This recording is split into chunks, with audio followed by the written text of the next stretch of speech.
Hello YouTube, and thank you for tuning in as always to Auto Transport for Dummies, where we talk about all the things you dummies want to know. So in this video, we're actually just going to be doing a run through of an actual transport, a shipment I did on my own vehicle just recently from Arizona to Florida. Maybe this will help give you guys a good idea as to how the process generally goes step by step. It's really not overly complicated. The companies in this industry are kind of who complicates it. So step one is I literally just, because I don't need a quote from a company, I just put my car on central dispatch, because that's the first step. Any company you hire, that's what they're going to do. They're going to get it on the major networks, major load boards, so other trucking companies can actually see that load, inquire on that load, and get that load set up or assigned to a particular trucking company.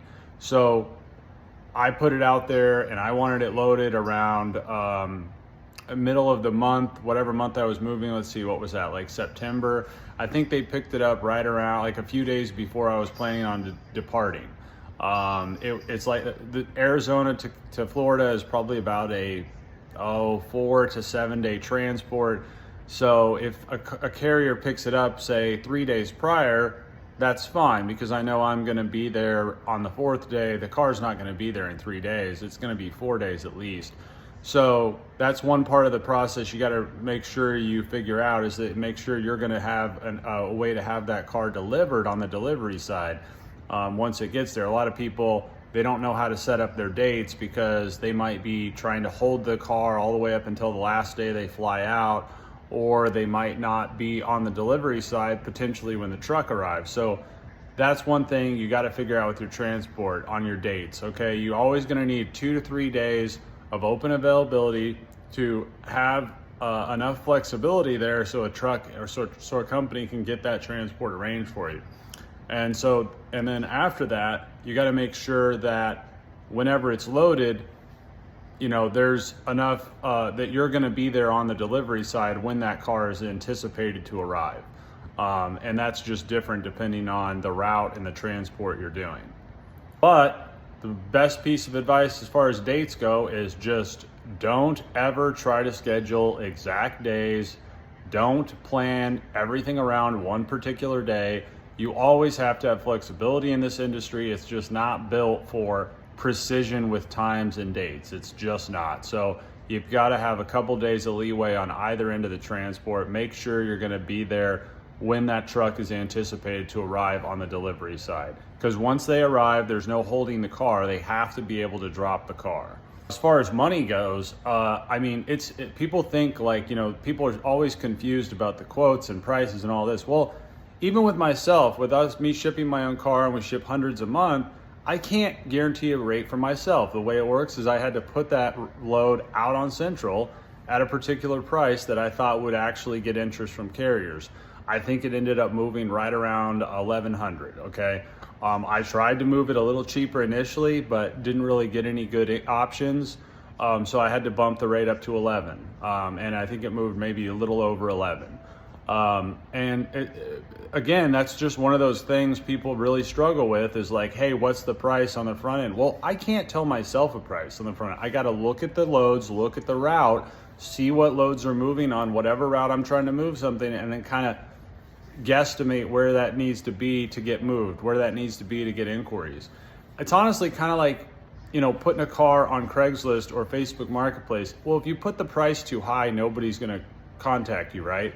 But then as you drop that price, people start calling you, your phone starts ringing. It's very similar with transports. If you put that price too low, no one's going to call you, because the trucks are wanting more money for whatever route that is. So if you put it too low, there's no inquiries, no one's contacting you, and the broker has to raise that rate to get your transport moved. So that's how that part of the process works.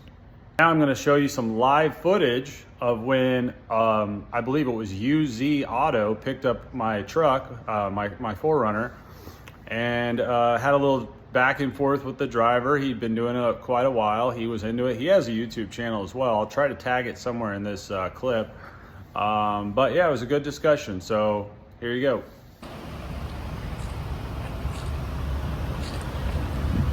How long you been car hauling? Do you like it, or are you ready to be out of it? No, I'm sorry. I like Yeah, I used to haul enclosed cars, actually. Oh, you know what time it Yeah. is?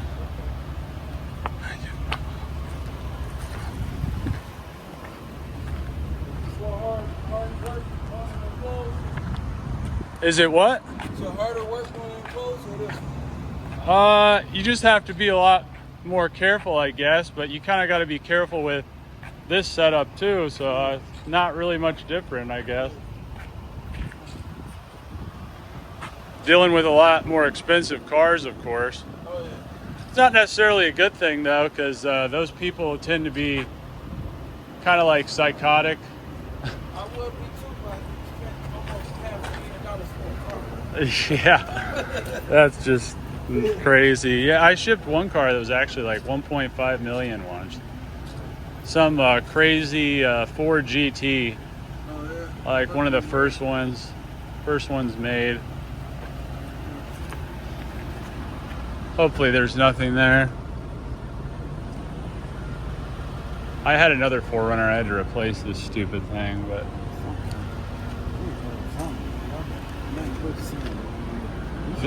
the what? I said, you don't have nothing but sin. Oh, same. Where are you from?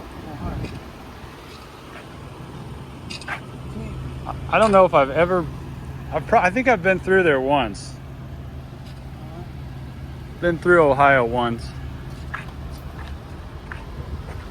I want to be in the video. Say hello. There's my beautiful girlfriend. The what?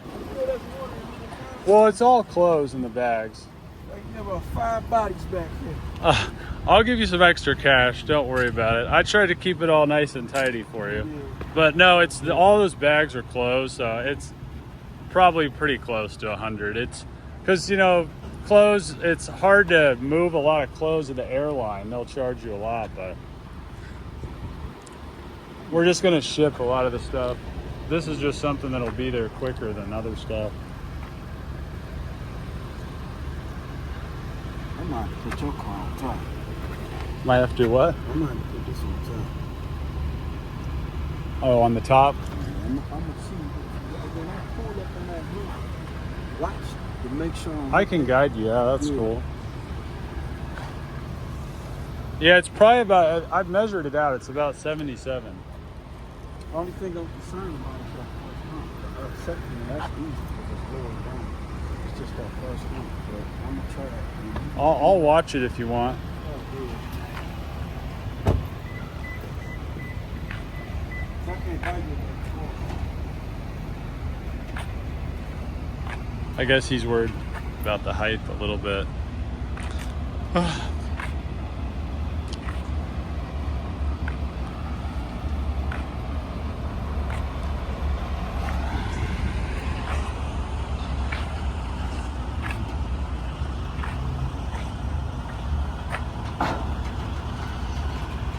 Looking good.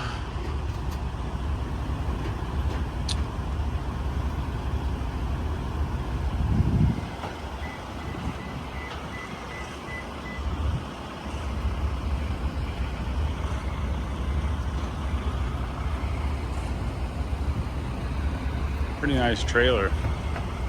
I don't know what brand of trailer this is. Oh, it is a Cottrell, of course. Cottrell is the best.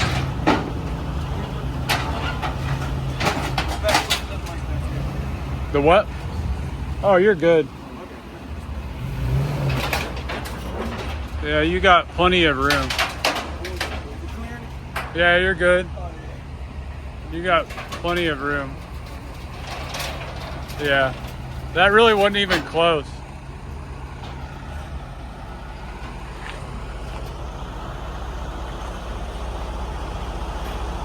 Yeah, that wasn't even close. You had like quite a bit of room.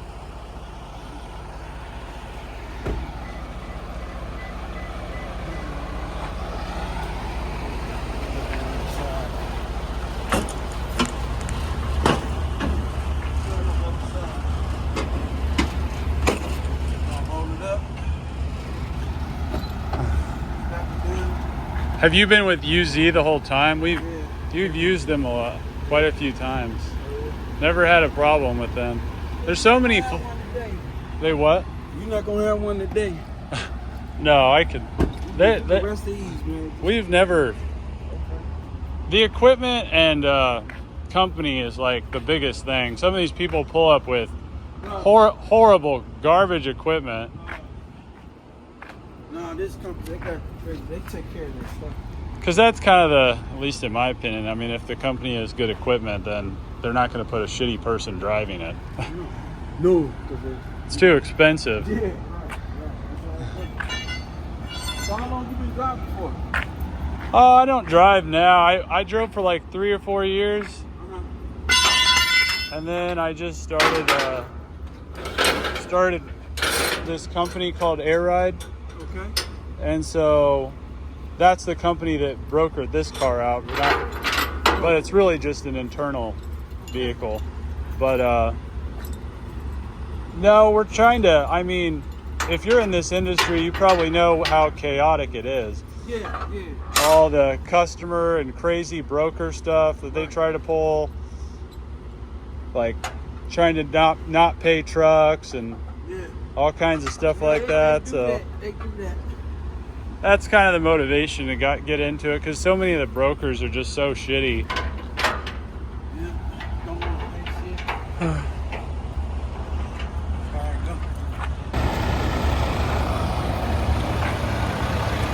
One good thing to always check is company name on truck, name that we dispatched it to.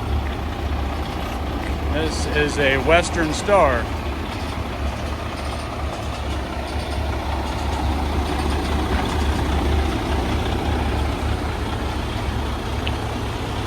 Well, we're about concluding this meetup. He'll probably be there in like 5 days.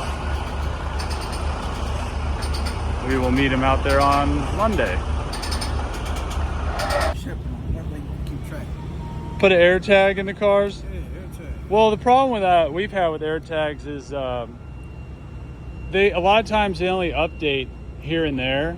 And so then the customer, like we just had a TRX where the driver stopped at some parking area next to a laundromat, and he was absolutely flipping out because he was there for like 10 hours. He probably slept in the parking lot there. And he was like, why is my TRX in a laundromat parking lot? But it was like attached to a bigger area. Okay. And I was like, dude, he's just like sleeping at the truck stop. But people, so those trackers, in my opinion, they actually cause us probably more headaches than they solve, because then they're checking it every 30 minutes. Like, why is the driver at McDonald's? Why is he at fucking this place? But it keeps them from calling me. Because once I know they got the tag, and I'm like, oh, you ain't got the call. Oh, we tell him not to call the drivers, because do you ever call your UPS driver? Do you call your Amazon driver? They don't give you that option. Yeah, they already know what time it is. Like, I'm like, this is like the only industry where you can even like do that. There you go. So, and this is the super dispatch. Yeah, put your waiting. Email. 1 second. Y'all send you the link to my channel, man. Send me the link to yours, man. Yeah, I'll do that. I'm getting ready to start mass putting videos up. I was putting a video up every other day. Oh wow, that's a lot. I haven't put one up in 2 weeks now. But there you go. Yeah, it takes a lot of work to keep the videos going. That's for sure. This was just a good opportunity because I'm not around the trucks as much now. So, but I just did the enclosed. My buddy still does Kentucky. He has a Kentucky enclosed 6 car, but he's just a one-man show. But man, the repairs, like, oh my god, like every time I talk to him, he's spending another $5,000 at tires or oil or some minor repair. I think he just had to get some suspension fixed, or I think his trailer brakes are going out now. There's always something, but shit, if you want to be your own boss, that's what you gotta do. I know, very expensive. See, these companies, they were putting like transmission went out. on the Peterbilt. So they took another transmission that didn't belong on the car hauler and put it on the Peterbilt. As soon as I got to a hill, transmission went out. It was a brand new transmission. Why the hell would they do that? They didn't know. You can't put bicycle tires on a Harley Davidson. That worked. That's the biggest expense for car haulers is keeping that thing on the road, because it's crazy expensive. And people don't understand, like I'm sure you deal with these clients that are very entitled. They kind of want you to show up right at their door, pick it up, deliver it right to their door at precise times. They want you to bring it straight to their house, drop the car, and then when you get done, they want you to Western Dixie. Oh, and wash it for them too. Detail it before you drop it off. Right. Yeah. But I always send them a picture of my truck so they know what I'm working with. That's why I sent you the photo. Oh. But you haul cars, so you done it before, so you know what time it is. Well, we tell people even on that YouTube channel, just be cool with the drivers. You'll have a way better person that wants to take care of your car versus being a dick. And then they probably won't care about your car. Whatever happens to it, happens to it. But no, people don't understand the business. They think it's like FedEx or something, and it's not FedEx. No, it's not like that. It's not right at your door. You gotta meet and greet. And you can't really trust the clients, because if you do, they'll get you into a horrible situation. I had a lady tell me, "Oh, I got a huge turnaround right by my house," and I went like 2 miles up some dark road in Tucson down here. And then when I got there, this turnaround she's talking about was like a little kid's playground. Right. No fucking way to turn that around. No, you need a lot of space to turn around, not a little car turnaround. See, I make them come to where I need to go, because I look on Google Maps. And if I can't see it on Google Maps, I'm like, no. If I see like a lot of trees, no. That's why I'm like, Florida, trees, low-hanging trees. That's the dangerous part about hauling on an out carrier in Florida, because of the low-hanging trees. Yeah. No, you got to stick to the bigger roads or highways, pretty much. But anyway, yeah, that's pretty cool. So look, we gonna put this car on, and I'm gonna see you on the other end. All right, buddy. Yep. There we go. All right, man. Hard to. I need one of those, so I don't have to sit here and hold this thing. So we were kind of in a little bit of a rush on the other end, so we didn't get a lot of like delivery footage. But essentially, we just met the driver down at a local grocery store, like a couple miles down the road, which is totally typical. Again, you can't expect 53-foot semis to just pull right down your neighborhood with roundabouts and tight turns and like light poles. I mean, these are not moving trucks. So you have to be willing and understand that probably more than 50% of the transports, you're gonna have to meet the driver to have it dropped. You're gonna have to meet him to have it picked up, because they just can't go down residential streets. It's just, there's no other type of transport in the country that asks 53-foot semis to come down residential streets. So they'll get as close as they can, but they're likely not gonna be able to pull up right in front of your house unless it's like a type of city with huge streets. As far as payment went on this one, we set it up as a billing order, so it was like a 10-day pay to the trucking company. We paid them later on in the process. But for most people at that point, what would happen is you would just pay that driver right there on the delivery, direct to the truck by cash, cashier's check, Zelle, Cash App. A lot of companies accept now.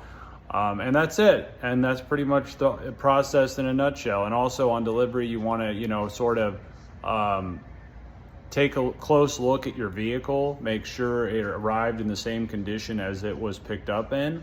And if there's any issues at that point, you're going to want to, let the broker know, let the trucking company know, so you can work out some kind of compensation if there was some kind of damage or incident or something of that sort in the course of the transport. You don't want to wait weeks later and then try to deal with that. That has to be dealt with right on the delivery, okay? Or the chances of you getting any kind of compensation are gonna be next to nothing. I'll just tell you that right now. You cannot ignore that part of the process. And as far as the timing goes, you got to be flexible, just like the pickup, okay? You got to realize these companies have multiple vehicles that they're trying to pick up and deliver. So if one of those transports or one of those other clients delays them, or there's a highway shutdown, or so many factors that are involved, then that estimated delivery date or time might be delayed, or it might end up getting there early, which happens also. So flexibility is always the key with this industry, which we stress probably in every single video that anybody could watch on our channel. And I think I think in terms of my Forerunner getting here, like he was like within a day. I think he initially estimated he'd be there in the morning, but then he got there in the evening of that day. Again, that's fine. You got to be flexible with this stuff. Like if you can't find that flexibility, then you need to find someone who can be there in your stead to pick up or deliver the car, which is totally fine. It doesn't have to be you. Anybody that you give responsibility to, you can delegate that privilege, but you can't be upset about the process, meaning like you can't be upset because it was delayed a little bit or showed up early a little bit or whatever. You got to have ways to have that car delivered and be flexible about it, because if you can't do that, you know, it's a better than not percentage chance you're probably going to be unhappy with some part of the process. Now what you can do, you can give us particular dates, like, hey, I'm not going to be there until X date, and then we can communicate that to a trucking company on the front end and let them know, hey, this car can't be delivered till this date. Is that okay with you? And then they'll accept or decline the load based on those conditions. But other than that, you've got to be able to just be flexible. Like if you're telling us, hey, I'm going to be there from the 13th to the 18th. Well, if the car arrives on the 15th, like, and you're like, hey, I was at lunch, I don't have any time to go over there, I can't do it until tomorrow. Well, that's just not, I mean, a few hours of notice is about the best you're going to have to hope for. Maybe you get 24 hours notice, maybe you get 3 hours notice, but you got to be reasonably flexible and have the ability to get back to wherever that car is going and take delivery of it in a reasonable time frame. That's just the way it works. And like I said, again, if you can't do that, you got to find somebody who can be available, a realtor, an agent, a coworker, a neighbor, a family member, okay? To me, it's so simple, but I guess other people just have incredibly tight schedules with their life, and I get that. But if that's the case, you got to find somebody who can help you. That's what I would say. So with that pretty much wraps it up. Hope you guys enjoyed watching this sort of process, breakdown, live footage of a transport. Maybe that gives you guys a little bit better live, like, you know, real world demonstration of how the process works if you've never shipped a car. But as long as you're relatively flexible, you have a little faith in the company you're working with, honestly, I feel like 90% of our transports go like clockwork, you know, really.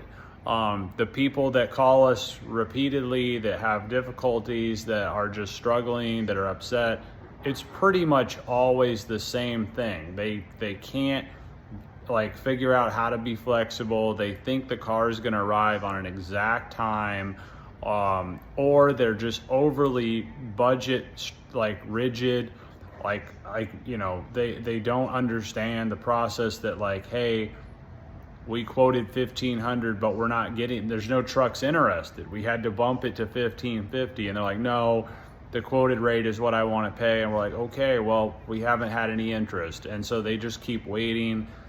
You have to demonstrate a little flexibility and understand how this process works. That's just what I would say. If you want it to ignore the realities of the process and just like think it's going to happen however you want it to happen, well, again, you're likely going to be in the unhappy customer pool, because we can't make the industry into a whole nother thing just because you think it should be. It is what it is. We work within the bounds of what we can do, and we communicate those capabilities to our clients. So you gotta just have understanding as to those realities. But with that, the video's gone on long enough, so I'll leave you guys to it. Hope you guys have a great Christmas, happy holidays, happy New Year, all that good stuff. And check us out at airride.com, AIRRYD.com. That's where we are constantly helping people move their shipments. You can get an instant quote on there. You can book the order on there just like that, risk-free. So anyway, with that, leave questions in the comments. Happy to respond to you guys, and we'll see you guys on the next one. Happy hauling out there.